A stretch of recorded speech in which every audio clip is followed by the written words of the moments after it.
Hi there, this is Srikanth Dasari. So in this lesson, we are going to learn how to program queue data structure using arrays in C.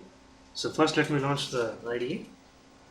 So we know that we are using Visual C++ 2005 Express Edition. Since that, in the last lesson also we used the same IDE, and throughout this course of this data structures, we are going to use this very lightweight, very old, not so very new IDE from Microsoft, which is very old and it's very lightweight and very comfortable for doing minute programming. Okay, for especially for learning purpose. So here already I have created a project under the name queue using array, which consists nothing but just queue.c, a plain C text file here. Okay. So first a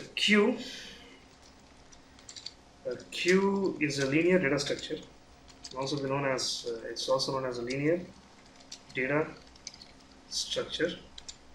Okay. Which follows the principle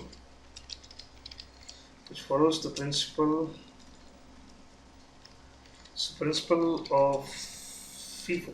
In a short form, we call it as FIFO, which means let's write that also. First in, first out. Okay. So that is the underlying concept of a queue data structure. Okay. So first in, first out means here the element which enters into the first in the queue is the first one to be removed from the queue. Okay. So normally, when you think of this kind of data structures, you can assume like real world examples, like people stand up in a queue while climbing a bus or in front of a movie theater to take tickets. The first one, whoever enters into the queue, is the first person who has to leave the queue also. Okay, so in that real world scenario, that queue is applied there. Okay, so there are lot of real world examples. So here our intention is to learn how to program that queue using an array. Okay, so or else you can make it in a simple way that like how to turn that simple data structure like an array into a queue. Okay, so first let us do all the basic stuff like header files. First let's add header files here, hash include stu.h and hash include conio.h. Yeah, so our void main, so all the basic stuff I'm adding, so nothing exciting here. So also I'm adding the getch function. Okay, so very plain template, header files and main function. So now let us add let's build the menu first. Okay, so and also when we are learning about the stack in the previous lesson, we have built a menu. So let's say the heading or the title of that program is operations performed on a queue using array. Okay, a very live and real world title here. Okay, so let's build the menu so that we can write the functions later. So in the menu, the first item in the menu is going to be the add function. Okay, so which we are going to code it in a few minutes. The next one is going to be delete function. So I'm just building the menu here such that the particular choice when we use the switch case, that particular function can be called using that menu. The third one is display. Okay, and the fourth one is exit here. Okay, /t exit. So very basic menu which we have done in the last lesson. Okay, so now I'm taking the choice here. Let's say /t. So enter the choice. Okay, so scanf. Let's take a variable here for choice here. So let's say keep it simple. Let's say int ch, and let's say scanf %d ampersand ch. Okay, just to grab the choice. And now let's take our 12. Okay, So let's keep the whole thing in a do while loop such that it needed to be repeated the number of times. So do, now we have the switch case here, switch, do switch ch, okay, do switch ch. Also let's close the while loop here. So right now we should not forget that while ch not equal to 4, so while ch not equal to 4, and switch case, let's write the first case here. The first case is going to be the add function. So let's write, until now let's keep it simple, let's write only the break here. So we are going to add the function very soon, and let's go take the case 2 and also write the break statement. I'm just filling the cases here. Case 3, let's say break once again, and case 4, exit here. Okay. So here I am using the exit function, which is defined under the header file stdlib.h. So let's add that also. So hash include stdlib.h. Okay. So we have just built a menu, okay, which consists of all the 4 different options. Let's write add operation. I'm just keeping the comments where we are going to call the appropriate functions. Add and delete. Let's say del and display. Okay, and let's say exit here. Okay, so we have the 4 different cases, and we need to write code the 4 different functions to do the appropriate operation to build a queue here. Okay, so if you run this application until now, everything goes well.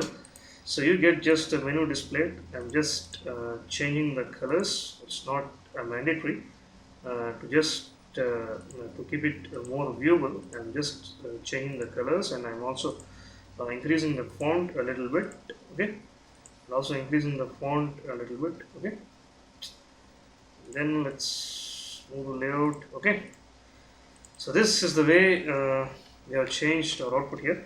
So if you select the 4 option, if you go and if you say 4, then you get just come out of the program. Okay, so that's a very basic thing of building a menu.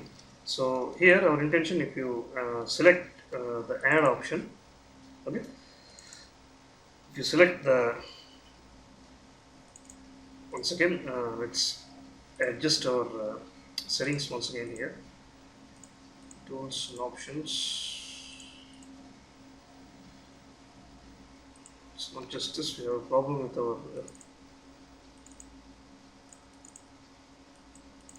it's not going at full screen whenever you run the program. Font options, layout. Okay. Right. So now, so what we are going to do is we need to write the different methods or functions, let's say, in a short form to perform the various operations like add and everything. Okay. So first let us write the function for adding an elements into the queue here. Okay. The sole purpose of this function is to add the elements in the queue in the form of a queue data structure. So I'm writing the comments here. So add the elements in a queue data structure. Okay. So before that, we need to initialize our queue and some specific variables which were very essential in maintaining a queue here. Okay. So first we need to take, since we are here, our intention is to build a queue data structure using an array. So first we need to take an array. Let's name that array as queue. Okay. So queue of max here. Okay. So also we need to take a macro like has define. Let's say has define. Let's keep it simple, like a 5 element maximum here. So let's say has define max of 5 queue int queue of max. That means the 5 element queue here we are building. And also let's take 2 variables in front and rear. Okay. So we say that the queue is a first in first out data structure where the elements, let's write here also very specifically, the elements are entered or added from one end, known as rear. Okay, so which is very essential point here to note. And also the elements are deleted, also the elements are deleted from another end, uh, from other end, from the elements are deleted from one end, so let's write here one end here, and another end known as front here. Okay, so the elements are added at one end and the elements are deleted at the another end here. Okay, so before that we need to initialize queue, or else we need to declare a queue using an array. So that's what we have done here. Max queue array as a queue. Okay, with 5 elements. Let's write that comment to be clear. Queue as array as a queue with 5 elements. Okay, or queue as an array, whatever you wanted, you can write in the comment specifically. And also the very first thing, you need to initialize your friend and where to -1. Okay, so this indicates that the queue is initially empty. So, okay, so whenever you are performing the delete operation, delete function, you need that parameter very essential. So first, before deleting any element, you need to check whether the data structure is whether it's full or empty. You need to proceed according to some algorithm. So here in add operation, so if you want to add an element, first you need to check whether the queue, whether there is any room to add elements inside a queue, which is an array typically here. Okay, so to do that, first let us take an if condition here. So let's say if rear is the one from which side, the rear is the side from which elements are being added here.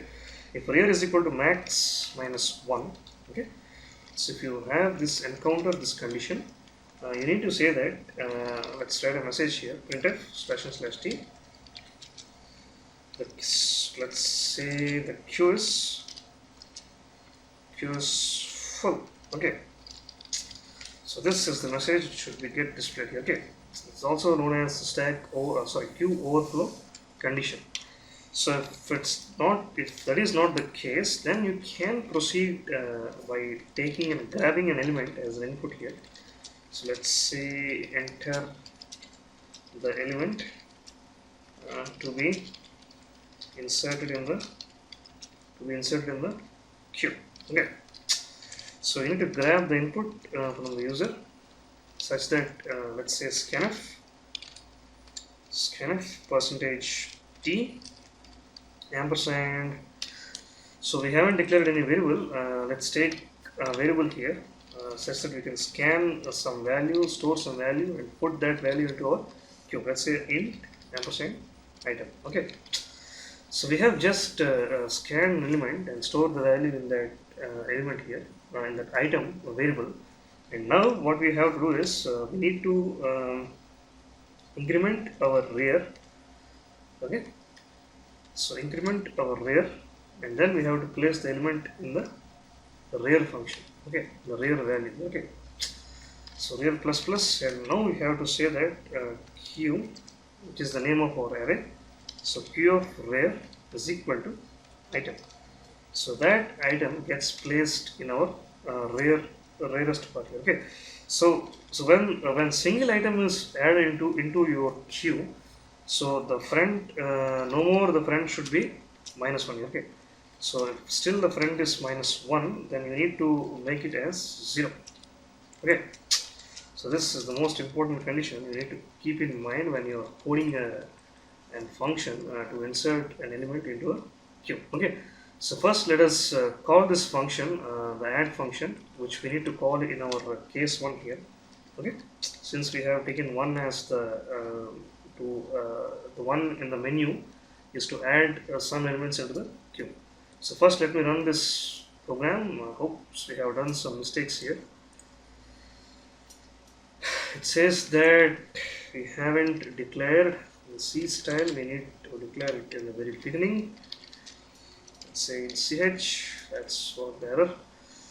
So everything goes well. Okay, so now if you take the 1 as choice, it's asking for element to enter. I am just entering 1, and let's take again 1, and again I'm entering 2, and again I'm taking 1. I'll keep on entering the elements until the queue full condition is met here.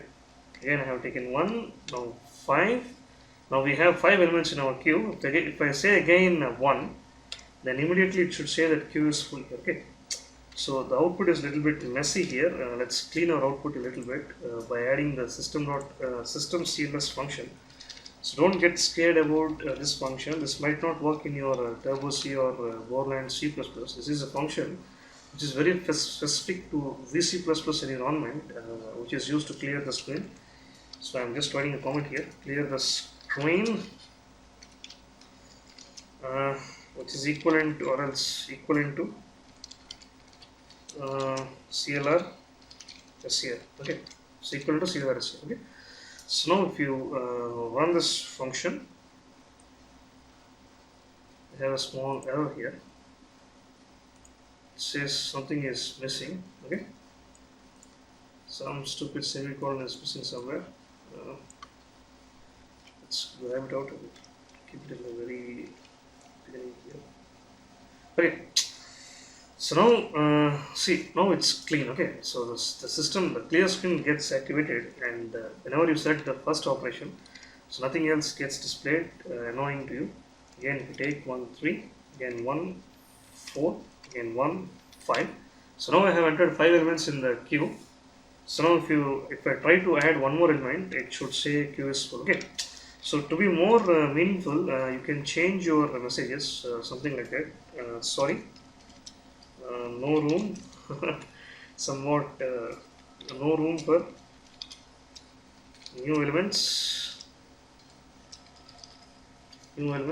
queue is full, and also you can say stack overflow, queue is full in the brackets, or else stack overflow. But that's the condition. Okay, so let's put a comment here, condition to check whether the stack overflow condition. Directly you can say condition to check the stack overflow. Okay. So we have done with our add function. So let's quickly write some code to display the elements. Let's say the name of the function is display. And here, before displaying, you need to check whether whether there are any elements in the queue or not here. Okay. So if there is no case in point of directly entering and displaying, trying to display something when there are no elements in the queue. So for that reason, check whether we have made a condition. We have wrote a condition here. The condition to check whether the queue, whether there are any elements, in the queue. Okay, so this is the condition which checks before displaying any element. Before displaying elements, first we need to check whether there are any contents in our queue. If there are only contents, then only the display function can work properly here. Okay, so let's print the message here. Let's say that /n/t, sorry, no elements. So whatever the messages you want, you can no elements in the queue. Okay, so just a message and just close it. And now let's have our system CLS function here. Whose sole purpose in life is to print some contents. Let's take a I variable here, since we are going to use a loop here. So on the else condition, so what you are going to do is, so in the else condition, let's take a for loop here. So for I is equal to front, so we need to display the contents from front less than rear and I plus plus. So then you need to say your printf statement /n, so let's say single /n /t %t, comma q of I. Okay, so this is the, so let's put a message also here. Let's say printf /n/t,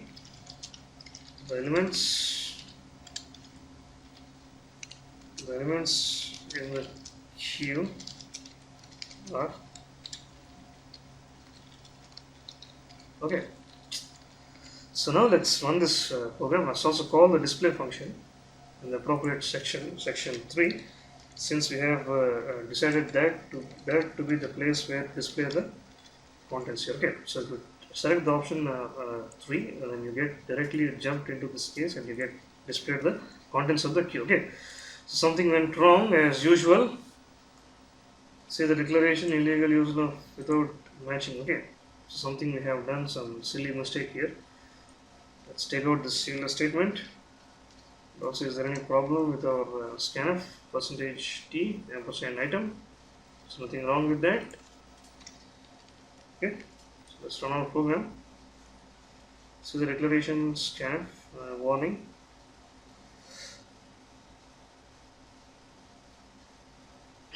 Legal use of if statement here. Okay, so if we are just printing the elements, else you can. So if we have coded, what is the problem here? Run the application once again. So just a second. Let's put it. So we have done a mistake here. So just put it inside that message. So even though we are not having any issue with that until now, the code should be indented well, or else you can't find the arrows here. Okay, so now let's add let's fill the queue with all the elements. I'm just adding just added the 5 elements in the queue, and now I'm selecting this display option here. So you get only 4 elements. Okay, so it's again we have a flaw in our program. So let's see what went wrong here. Okay, so I think so plus needed to be here. So q of rare is equal to item. I think that's the problem there. 2, I'm just adding the elements 4 and 5, and we have the display. Okay, again we are not getting. Let's see what went wrong here. We need to have y less than or equal to where. Again we run the program. Let's add all the 5 elements here. Fine. Again it says sorry, no room for elements, no room for new elements, queue is full. Now if you go to display, now you get all the 5 elements displayed in the queue here. Okay. So in the last, we have done a small flaw here. We forgot to use the less than or equal to symbol here. Okay, so we need to be very specific while displaying the contents of the array here. Okay, so it needed to be exact. The 5th element, also the 4th element is the last element in the queue. So that also needed to be displayed. Okay, so for that reason, we are getting only the 4 elements. Okay. So we have just let's code the last one, which is so condition to check whether display the contents of the array. Okay, so let's the last one is the delete function. Let's write a function to delete elements. Okay, so let's add a comment here. Delete function to perform the delete operation. Okay. The function to perform the delete operation. Okay, so before deleting an element from the queue, we needed to check whether there are any elements in the queue or not. Okay, so there is no case in point. So if you keep on if you want to perform the delete operation, there need to be at least one element in the queue, or else if there is no element in the queue, then there is no issue of deleting an element from the queue. Okay, so let's check first for that. Front is equal to -1, which leads to the underflow condition. The condition, let's write a comment here. The condition to check the underflow, the queue underflow. Okay, the underflow here means that when you are attempting to perform the delete operation, when there are no elements in the queue, which leads to the underflow error here. Okay, so we need to have a message here.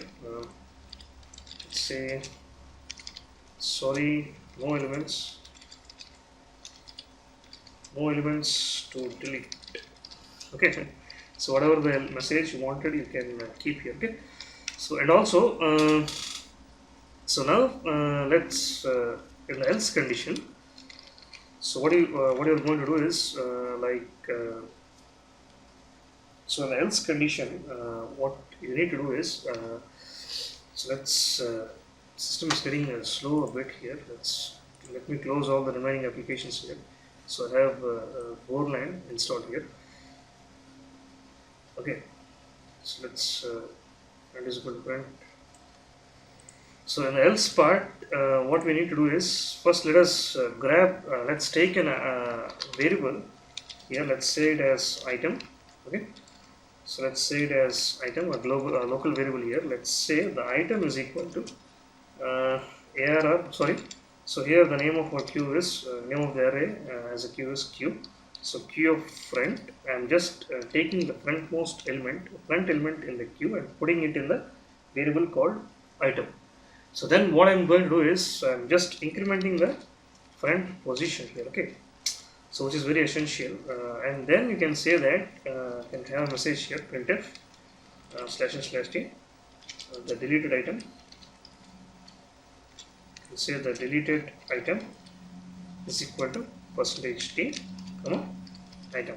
Okay, and also let's add our contemporary system CSS function to make our output very clean and neat, such that it does not become messy here. Okay.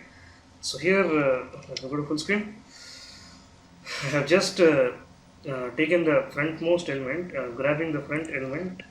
That's right, taking the front element. So since we have studied that the element needed to be okay. So changing the position of the front. Here, let's study comment here. Changing the position of the front to next element. Okay, so the next element, as soon as the element gets deleted, the next element should be the front here. Okay, displaying the deleted element here. Okay, displaying the deleted element. Okay, so now we have so if we keep on deleting the elements and increasing the front, at one position you get this peculiar condition, which is that front might be equal to front equal to rear. So if you might encounter this kind of embarrassing situation in your program, so then you need to say front is equal to rear is equal to -1. Okay, so that means that if you keep on deleting the elements, and at one position when you reach the front position will be automatically equal to the rear position. That means that all the elements in the queue got deleted. So that which literally means that again you have to set the positions of front and rear to -1. Okay, so or else that will remain as a flaw in your program. So now let's run this program. So unfortunately it didn't give an error for us. Let me fill the queue with all the elements. 4 and 5. One more element. If one more add operation, it leads to the overflow condition. And now let's display the elements. And now let's delete the elements. My God, not we haven't made a call to the delete function here. Okay. So now we have coded the delete function, so we need to call that delete function here. So let's call that delete function. So let's say del. Okay. So let's say del and run the program once again. So let's add the elements in the queue. Let's fill the queue with all the elements here. So I have just added 5 elements. If I perform the add operation once again, it leads to the overflow condition and displays the message as sorry, no room for new elements here. And now let's display the elements. So we have by selecting the option 3, we get all the elements in the queue. The first element we entered is 1, so that's got displayed in the front end of the queue. So now if you delete the deleted item, it's 1. Okay. So if you keep on deleting the elements, see, now I'm just performing the deleting operation again and again. Set one condition, there are no elements to be deleted here. Okay. So if you display, no elements in the queue. Okay. So that's the underlying concept in the delete function here. Okay. So at one condition, you made that the deleted item, just 1 second here, let's make the front as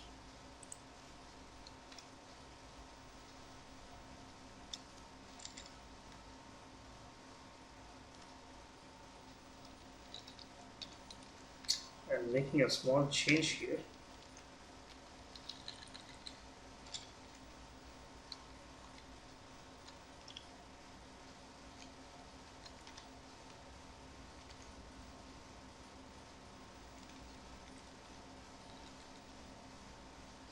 Okay, I made a small change.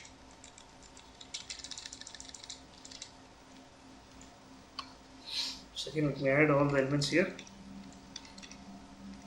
3, 4 and 5. So let's display all the elements. Let's keep on deleting 2, 3, 5. Once again,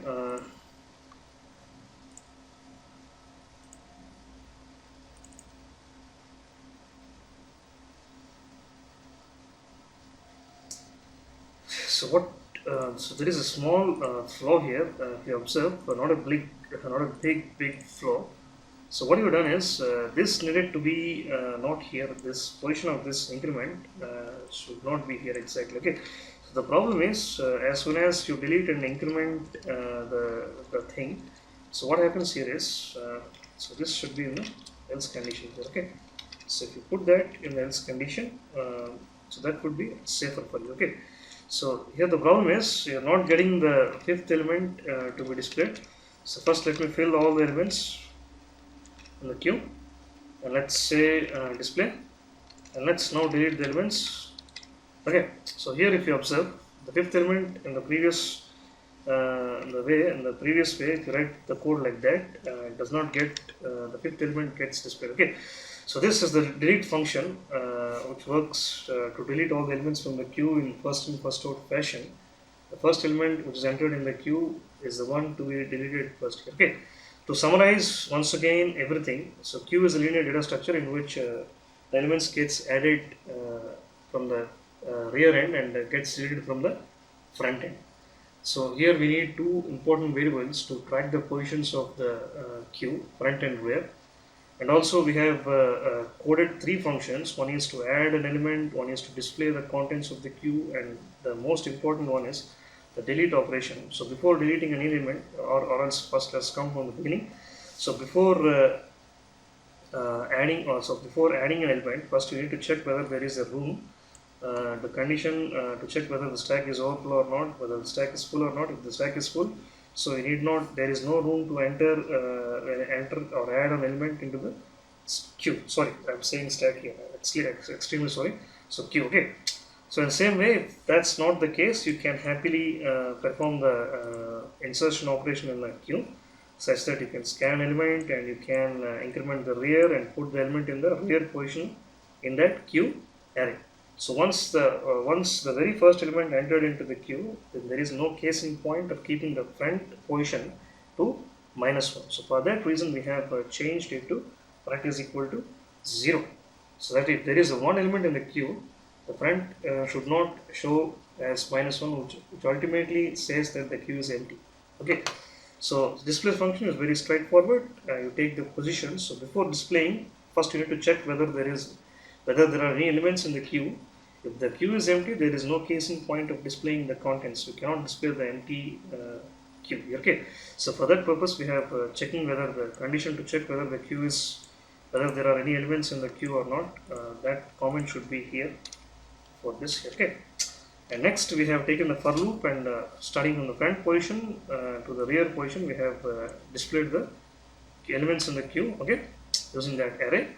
So next, coming to the delete function. So before deleting, first you need to check whether the queue has gone the special condition known as underflow. So that comment should be here. Condition check underflow. Okay. So if it's no elements in the queue, so we need not perform the delete operation. Or else, if there are a sufficient number of elements, then we can grab the very first element from the front position into item, and we can display that element. And we can manipulate the positions of front such that the friend moves to the very next position of the very next position in the queue. Okay. So this is the basic stuff about coding a queue data structure.